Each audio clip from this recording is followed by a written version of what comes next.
Hey everyone, welcome back. So I was on the hunt for a minimalistic crash card for my RTX 300. Something that does not make this already big bike look like it's wearing a cage. Most aftermarket options were exactly that. Bulky, intrusive, and priced at 6 to 7,000 rupees, which honestly makes no sense. So I went back to TVS accessories, 3,000 rupees, cleaner look, less kg, this should have been a simple installation, but it wasn't. And most of that pain came down to the nuts, quite literally. But before we get into it, if you find this helpful, drop a like and subscribe. It genuinely helps. Alright, let's get started. I got this package about a week back, and the first thing I noticed was it was missing a M10 nut. I straight away ordered it from onlyscrews.com and it arrived in 2 days. I was sorted. But the nut situation, that was far from over. We'll come back to that. First thing you want to do is figure out what goes where because these pipes come in different sizes and it actually matters. So pay attention here. Start with the right side. Grab one small pipe and a medium one. For bolts, you need one 10cm screw and the long bolt. You will need a 12 mm spanner for this. Add a little bit of thread locker. We'll tighten everything down once both sides are on. The small spacer is to be used on top and it stays between the guard and the motorcycle. Thread your bolt onto the bike.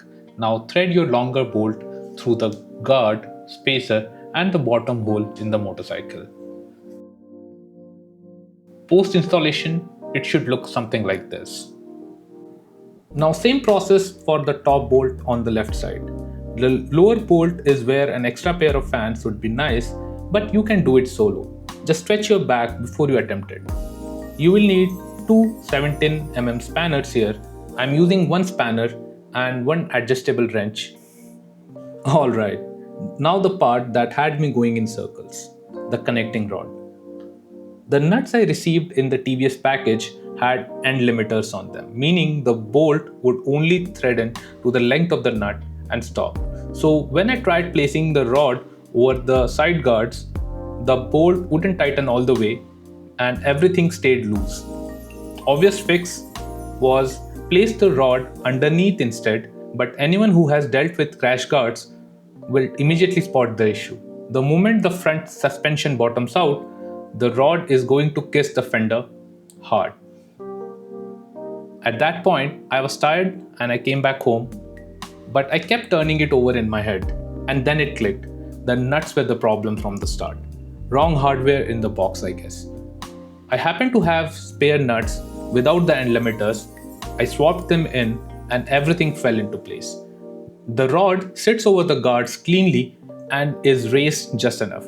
And with the bend on the inside, it clears the exhaust, it clears the fender, no contact anywhere. And that's it. Honestly, TVS could have made this a smoother experience, better hardware documentation at minimum, but the end result, it is clean. Doesn't look aftermarket aggressive, doesn't bulk the bike up, it looks like it belongs there. If you're planning to do this install, hopefully this saves you the hour I lost due to the wrong nuts. That's all for this one. See you in the next. Cheers.